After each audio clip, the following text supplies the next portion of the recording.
মেঘডুবি গ্রামের শেষ সীমানায় ছিল একটি পুরনো বটগাছ। জায়গাটি লোকমুখে পরিচিত ছিল ভূতের বন নামে।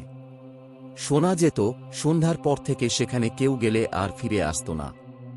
গ্রামের মানুষেরা বলে বহু বছর আগে সেখানে এক ধনী জমিদারের স্ত্রীকে হত্যা করা হয়েছিল। সেই নারী এখনও প্রতিশোধ নেওয়ার জন্য সেখানে ঘোরাফেরা করে। মিলি আর লিলি দুই বোন। তারা মেঘডুবি গ্রামেরই বাসিন্দা। তাদের বাবা ছিলেন একজন কাঠমিস্ত্রি। একদিন রাতে তাদের বাবা একটি জরুরি কাজ করতে শহরে গিয়েছিলেন। সে রাতে গ্রামের আকাশ কালো মেঘে ঢেকে যায়, বিদ্যুৎ নেই, চারদিক অন্ধকার। মিলি বলল, লিলি, বটগাছের তলায় গিয়ে দেখি কিছু আছে কিনা। গ্রামের লোকজন যা বলছে তা ঠিক কিনা। লিলি ভয় পেলেও রাজি হয়ে গেল।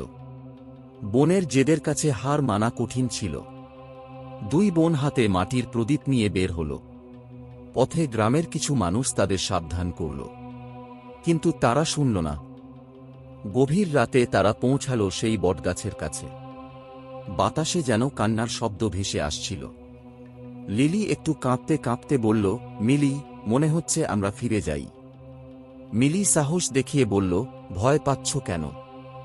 ভূত বলে কিছু নেই, এইসব কল্পনা। ঠিক তখন গাছের নিচ থেকে একটা ঠান্ডা বাতাস তাদের দিকে ছুটে এলো। মাটির প্রদীপ নিভে গেল। চারপাশ অন্ধকার হয়ে গেল। হঠাৎ একটি ছায়ামূর্তি বটগাছের নিচে দাঁড়িয়ে তাদের দিকে তাকিয়ে রইল। মিলি ফিসফিস করে বলল, তুমি দেখছ ওই ছায়াটা?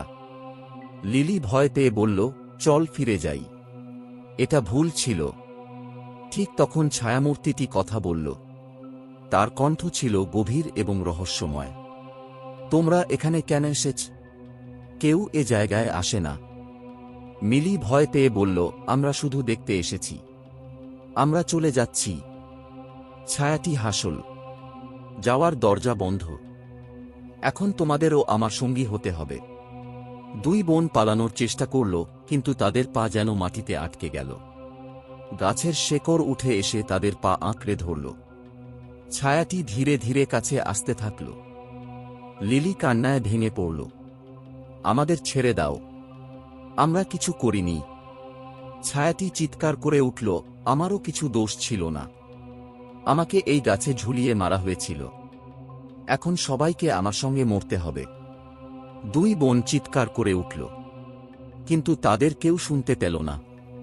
সকালে গ্রামের মানুষ গাছের নিচে গিয়ে দেখল মাটিতে পড়ে আছে মিলি আর লিলির নিথর দেহ।